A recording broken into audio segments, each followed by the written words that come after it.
हमारे YouTube channel the गुरु में स्वागत है। आज के इस वीडियो में मैं चर्चा करूंगा राजनीति का अपराधीकरण विषय पर।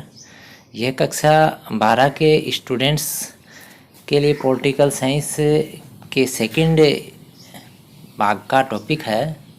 इसके अलावा जो सामान्य राजनीतिक रुचि रखते हैं उन सभी व्यक्तियों के लिए बहुत महत्वपूर्ण है और उसके अलावा सभी मतदाता उनके लिए भी बहुत ज़रूरी है। आज के समय में जिस तरह से ये जो शब्द है राजनीति के अंदर इतना ज़्यादा सम्मिलित हो चुका है कि राजनीति की पूरी रूपरेखा ही इसने बदल दी है। इसीलिए बहुत महत्वपूर्ण है आप पूरा वीडियो देखें और राजनीति के अंदर कुछ नयापन लाने का प्रयास करें। आप अगर नेता हैं, आप अगर स्टूडेंट हैं और आप अगर मतदाता हैं, सभी के लिए बहुत ज़रूरी है। तो मेरा आपसे निवेदन रहेगा सब तक आप इसको भेज दें। वीडियो पसंद आए तो लाइक करें और ऐसे ही वीडियो लगातार देखते रहने के लिए हमारे चैनल को सब्सक्राइब कर लें।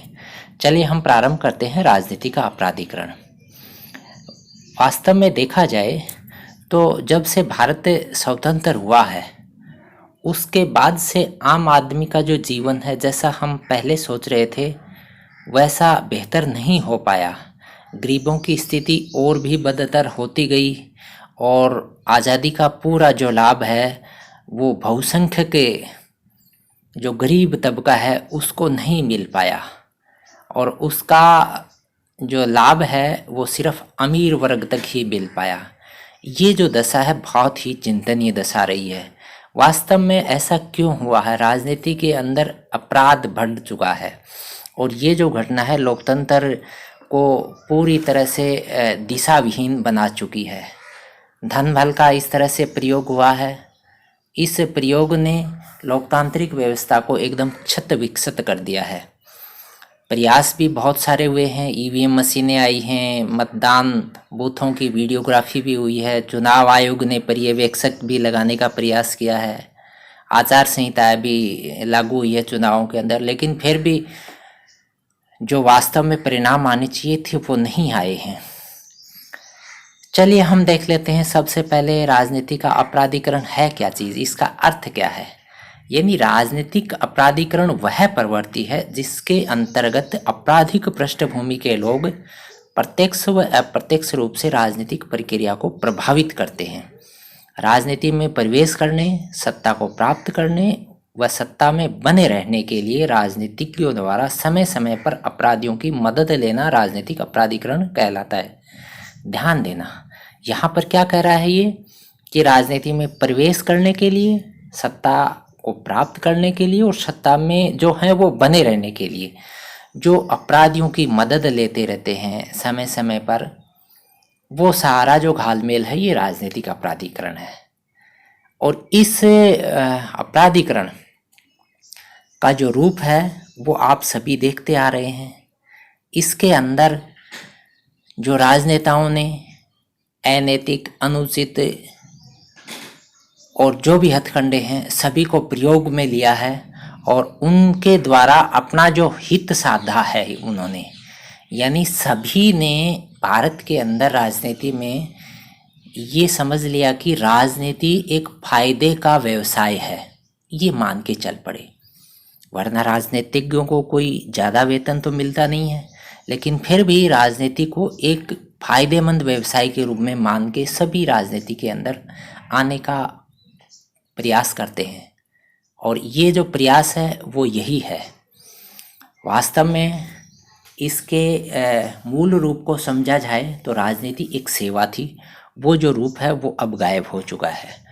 राजनीति के अंदर राजनेता मत प्राप्त करने के लिए मतदाताओं को जब अपनी नीतियों से प्रभावित नहीं कर पाते हैं वो तब क्या करते हैं, वो धन, बल, भय, आतंक इन सब का सहारा लेते हैं और यही राजनीति के अंदर अपराधीकरण हो गया। कारण देख लेते हैं, इनके कारण क्या है। पहला तो है राष्ट्रीय चरित्र का पतन हो गया है। हर व्यक्ति अपने स्वार्थ तक ही सीमित हो गया है, तो चरित्र बहुत गिर चुका है राष्ट्र का। दूसरा जो है गरीबी, अशिक्षा और बेरोजगारी। गरीबी और अशिक्षा और बेरोजगारी ये जो चीज़ें ऐसी हैं इन सब चीज़ों के रहते हुए हम आदर्शवाद की बात नहीं कर सकते हैं, इसीलिए इनको नष्ट करना पहला काम होना चाहिए। फिर तीसरा जो कारण है, राजनेता व राजनीतिक दलों द्वारा साधनों की पवित्रता में विश्वास न करना। ये राजनेता ये मानते हैं कि मेरे जो विचार हैं उनसे मुझे वोट नहीं मिलने वाले हैं, मेरे जो काम हैं उनसे मुझे वोट नहीं मिलने वाले हैं, मेरी ईमानदारी से मुझे वोट नहीं मिलने वाले हैं, इन सब से मैं नहीं जीत पाऊंगा। यानी ये जो पवित्र साधन हैं इनमें वो विश्वास नहीं करते हैं, इन पे अविश्वास है उनका, इसीलिए वो क्या करते हैं, ये सारे अपराध वाले हथकंडे हैं इनको अपनाते हैं। चौथा हम कारण देखें तो पुलिस से राजनीतिक नौकरशाह और अपराधियों में परस्पर अनैतिक साठगांठ है।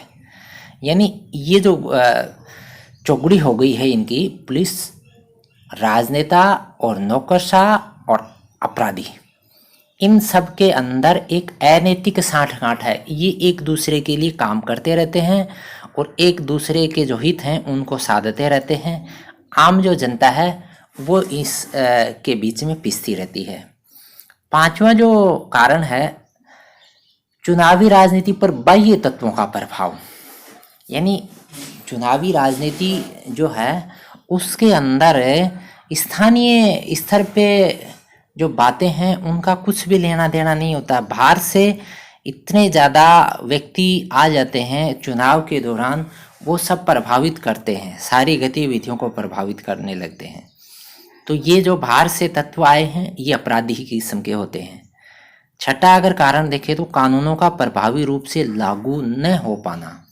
यानी प्रभावशाली रूप से कानून नहीं लग पा रहे हैं, कारण वही जो पुलिस लागू करेगी इनको, और पुलिस अपराधियों और राजनेताओं से साठगांठ कर चुकी है, इसके कारण क्या है, ये लागू नहीं हो पा रहे हैं। सातवां जो कारण देखें तो न्यायिक प्रणाली की मूलभूत खामियां हैं।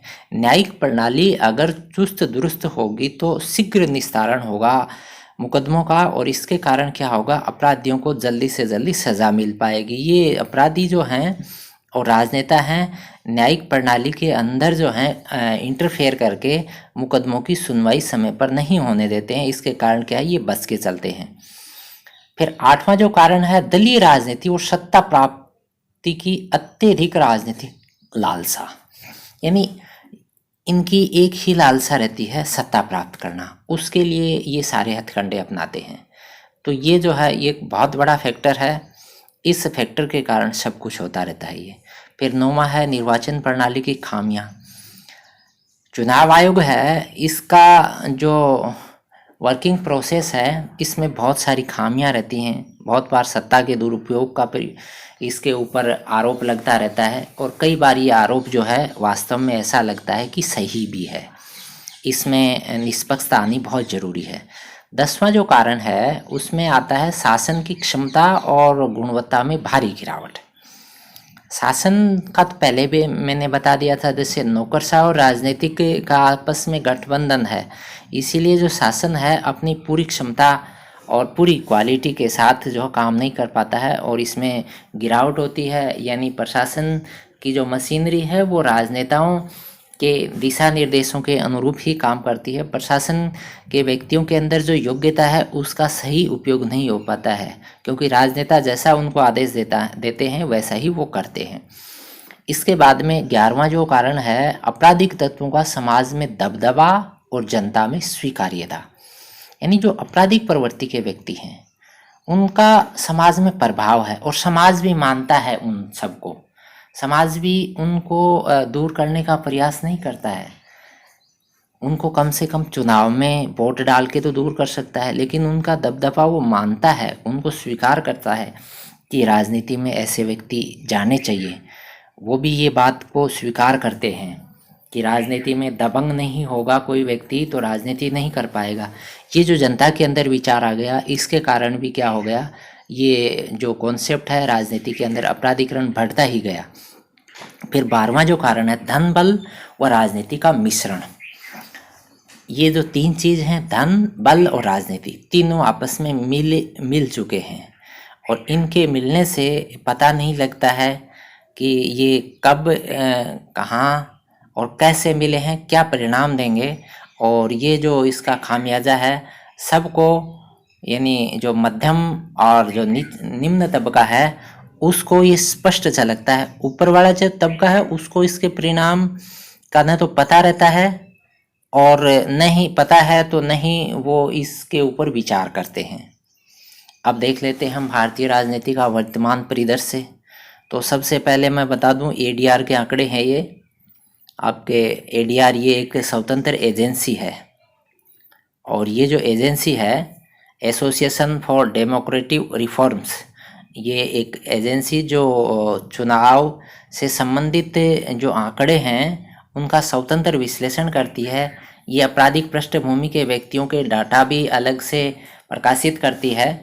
आजकल जो चुनाव के अंदर जो भी उम्मीदवार जाते हैं वो एक हलफनामा देते हैं, उसके अंदर अपने सभी तरह के मुकदमे हैं उसमें दर्ज होते हैं। तो मैं 16वीं लोकसभा जो अभी चल रही है इसकी मैं बात करूं तो इसके अंदर 29% जो व्यक्ति हैं, यानी 29% जो सदस्य यानी सांसद हैं वो आपराधिक पृष्ठभूमि वाले हैं, यानी जिनके विरुद्ध आपराधिक मामले चल रहे हैं। तो बहुत ज़्यादा है ये संख्या। और अगर हम सत्तारूढ़ दल जो राज कर रहा है आज के समय उसके अंदर 33% सदस्य आपराधिक पृष्ठभूमि के, यानी ये आंकड़े उन्होंने खुद अपने चुनावी जो घोषणा पत्र होता है, हलफनामा बोलें उसको, जो फार्म भरा जाता है उसके साथ ये अटैच होता है, उसके अंदर जो दर्ज हैं उसके आधार पे ये संख्या है। यानी सत्ता के अंदर जो दल है उसके 33% सदस्य आपराधिक पृष्ठभूमि के हैं। तो ये संकेत जो है अच्छा नहीं है लोकतंत्र के लिए और ये चीज़ें लगातार चलती आ रही हैं। इनके अंदर गिरावट बहुत कम है। 16वीं लोकसभा के अंदर 34% था ये आंकड़ा, इसमें गिरावट आई है। 17वीं लोकसभा में ये 29% आया है। लेकिन बहुत सारे दूसरे देशों की तुलना हो तो ये आंकड़े बहुत ज़्यादा अभी भी हैं। ये आंकड़े बढ़ क्यों रहे हैं? क्योंकि चुनाव के अंदर प्रत्येक राजनीतिक दल केवल एक ही बात को दिमाग में रख के उम्मीदवार चुनाव मैदान में उतारता है कि क्या यह उम्मीदवार जीत सकता है या नहीं जीत सकता है। अगर वो जीतने में सक्षम है तब उनके आपराधिक पृष्ठभूमि को भी संबंधित जो दल है वो नज़रअंदाज करके चलता है। यानी ईमानदार छवि वाले व्यक्ति जो हैं वो इस धन बल और बाहुबल की आगे टिक नहीं पाते हैं। सभी जो प्रक्रियाएं हैं चुनाव की उनके अंदर आपने देखा होगा ये किस तरह से लागू होता है। ये जो दल हैं ये आपराधिक व्यक्तियों से क्या क्या करवाते हैं, ये जो मदद लेते हैं उनके द्वारा, ये चाहे बूथ कैप्चरिंग करवाते हैं, चाहे चुनाव में फर्जी मतदान करवाते हैं, या विपक्ष के उम्मीदवारों को या मतदाताओं को डराना धमकाना, हत्या करना, ये सारे काम वो करवाते हैं। मकसद एक है, सिर्फ जीत पर ध्यान देना। उसके अलावा ये पार्टी के लिए फंड भी एकत्रित करवाते हैं। ये काम भी उनके द्वारा होता है क्योंकि वो जो फंड है वो आपराधिक पृष्ठभूमि के लोगों से जो प्राप्त फंड है उस फंड का फिर वो अपनी राजनीति को बेहतर करने में, वो राजनीतिक व्यक्ति हैं वो उन राजनीति को बेहतर करने में करते हैं। और वो जो फंड प्रदान करने वाले जो अपराधी हैं वो उनसे अपने अनैतिक काम है वो करवाते रहते हैं। ये जो व्यवस्था है ये व्यवस्था इतनी ज़्यादा आपस में कॉमन हो चुकी है कि सभी इसे स्वीकार करने लगे हैं। जनता ने भी स्वीकार कर लिया है। इसके कारण क्या है, ये व्यवस्था जो है दिन प्रतिदिन और आगे बढ़ती जा रही है, रुक नहीं पा रही है। आप स्थानीय स्तर पर भी देखते हैं ये सब चीज़ें, और ये सारी चीज़ें जो हैं स्थानीय स्तर से ही प्रारंभ होकर ऊपरी स्तर पर जाती हैं। चलिए, हमने देख लिया भारत के अंदर क्या स्थिति चल रही है। इसके बाद में हम बात करें राजनीति के अपराधीकरण को रोकने के उपायों की। कैसे कम कर सकते हैं इस घालमेल को। तो सबसे पहली बात आती है, जो राजनीतिक दल हैं उनके अंदर आंतरिक लोकतंत्र हो और जवाबदेही का विकास हो। आंतरिक लोकतंत्र क्या है कि दल के अंदर जो व्यक्ति हैं, अगर वो उनमें से कोई एक व्यक्ति गलत कर रहा है तो उस व्यक्ति को सही रास्ते पे लाने का दायित्व उस दल का है, या उस व्यक्ति की गलती स्वीकार करने का दायित्व उस दल का। लेकिन दल नहीं करते हैं ये काम। दल के व्यक्ति से कोई अपराध हो जाता है तो दल का कोई भी व्यक्ति जो है कोई टिप्पणी ही नहीं करता है। विपक्षी दल टिप्पणी करते रहते हैं, लेकिन जो दल के व्यक्ति हैं वो कोई टिप्पणी नहीं करते हैं। जबकि वैसा ही काम दूसरे दल का व्यक्ति कर देता है तो संबंधित दल है वो, अब दूसरा विपक्ष का दल हो गया, वो टिप्पणी प्रारंभ कर देगा। तो ये लोग जो आंतरिक लोकतंत्र की बात जो है बहुत अच्छी बात है। इसके ऊपर दिल्ली में एक बार जो धरना हुआ था उसके अंदर भी आई थी कि राजनीतिक दलों को आंतरिक लोकतंत्र स्थापित करना चाहिए। दूसरा जो है उसके अंदर आती है संविधान द्वारा राजनीतिक दलों की कार्य प्रणाली और कार्य व्यवहार को नियंत्रित करने हेतु कानूनी व्यवस्था का प्रावधान। देखो, संविधान के अंदर राजनीतिक दलों की आचार संहिता के बारे में कोई शब्द नहीं लिखा हुआ है, और अब ये मांग उठने लगी है कि संविधान में दलों की आचार संहिता डाल दी जाए, कि राजनीतिक जो दल हैं उनकी भी एक विशेष प्रोटोकॉल होनी चाहिए, और उसका अगर वो उल्लंघन करते हैं तो उनको इसके लिए दंडित करना चाहिए। तीसरी जो बात आती है वो आती है कि जो आपराधिक व्यक्ति हैं उनको फास्ट ट्रैक न्यायालयों में ले जाकर, राजनीति के अंदर जो आपराधिक व्यक्ति हैं उनको फास्ट ट्रैक न्यायालयों में ले जाकर वहाँ उनके जो मुकदमे रखकर शीघ्र मुकदमा निस्तारण का काम करवाना चाहिए।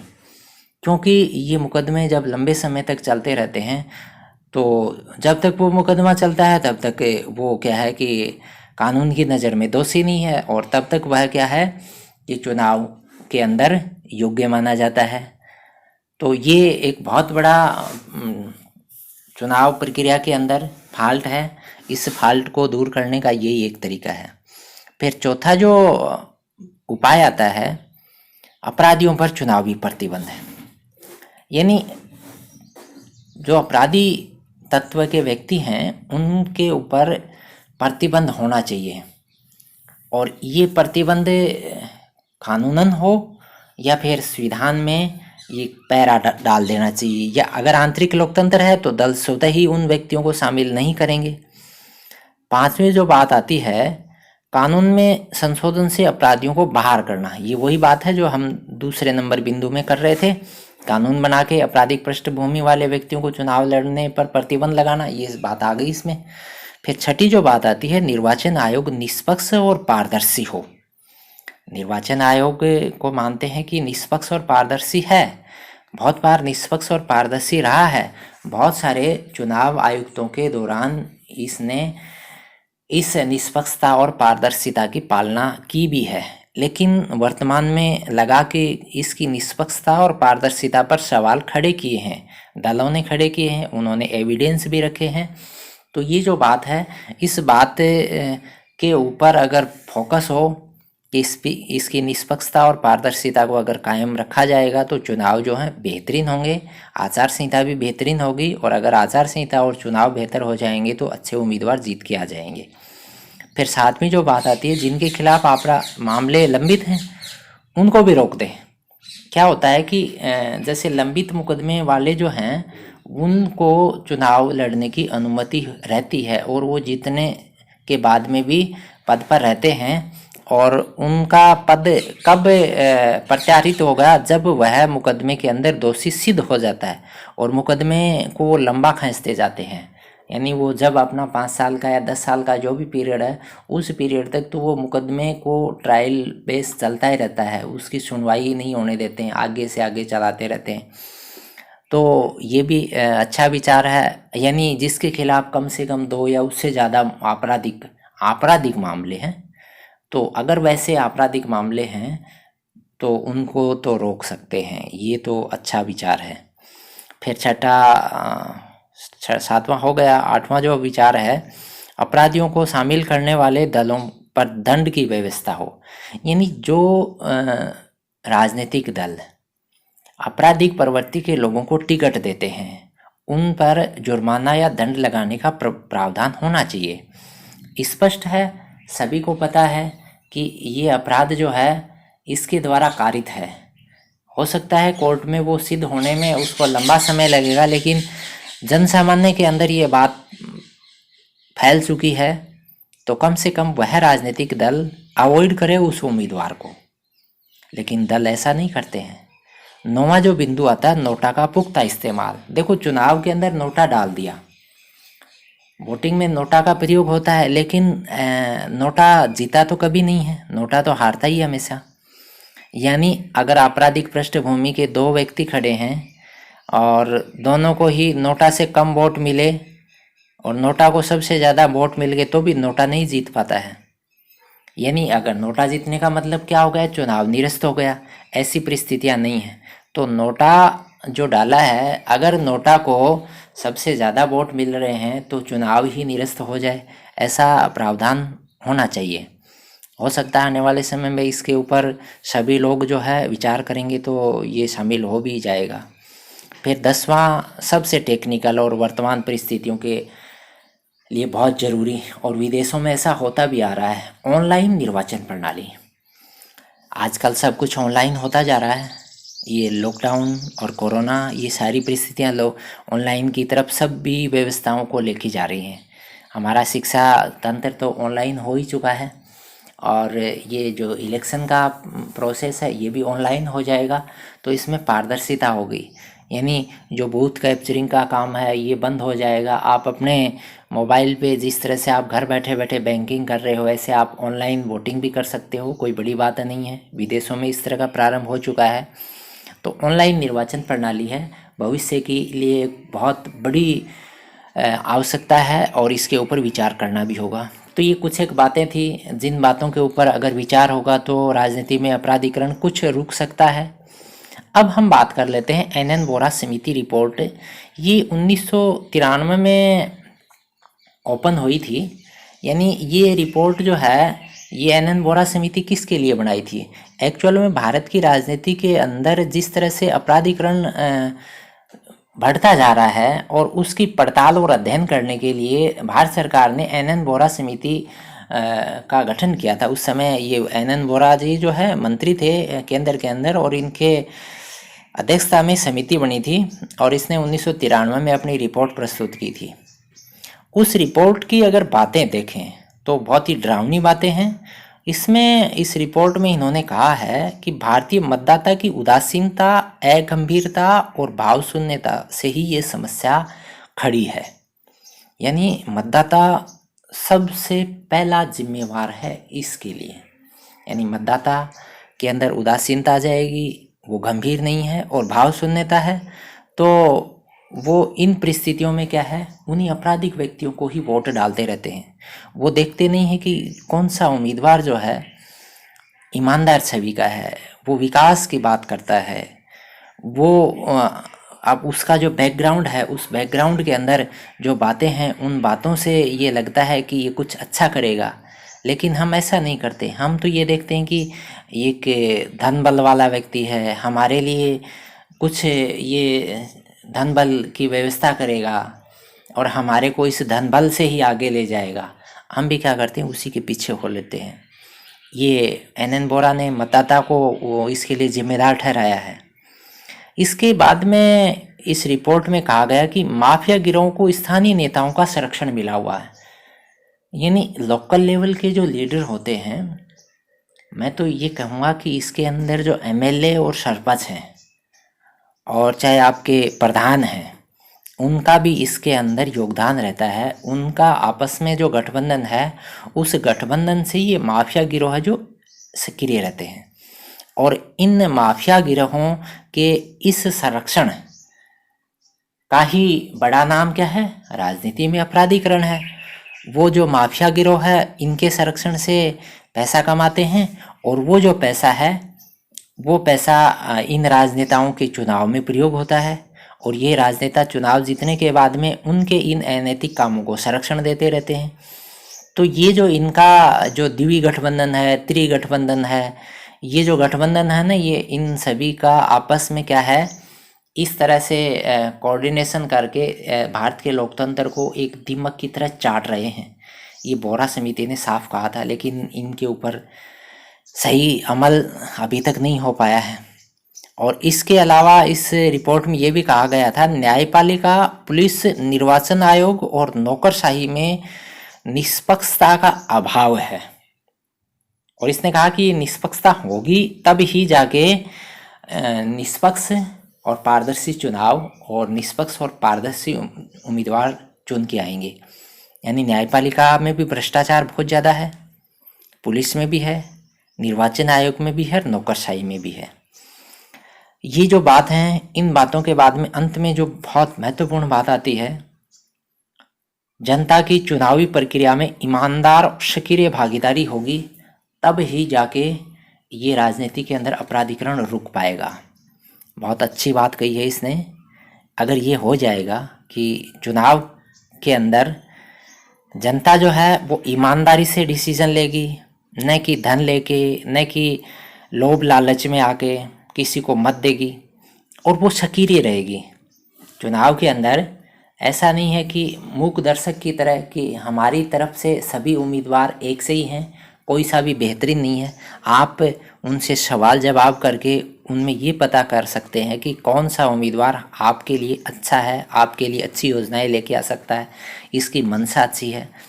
तो ये सारा आपके ऊपर निर्भर करता है। तो जनता की ईमानदारी और एक्टिविटी जो है, पॉजिटिव एक्टिविटी है, इसी से ही चुनाव के अंदर जो है साफ छवि के व्यक्ति जो है जीत के आएंगे। इसी से लोकतंत्र बच पाएगा और राजनीति के अंदर अपराधीकरण रुकेगा।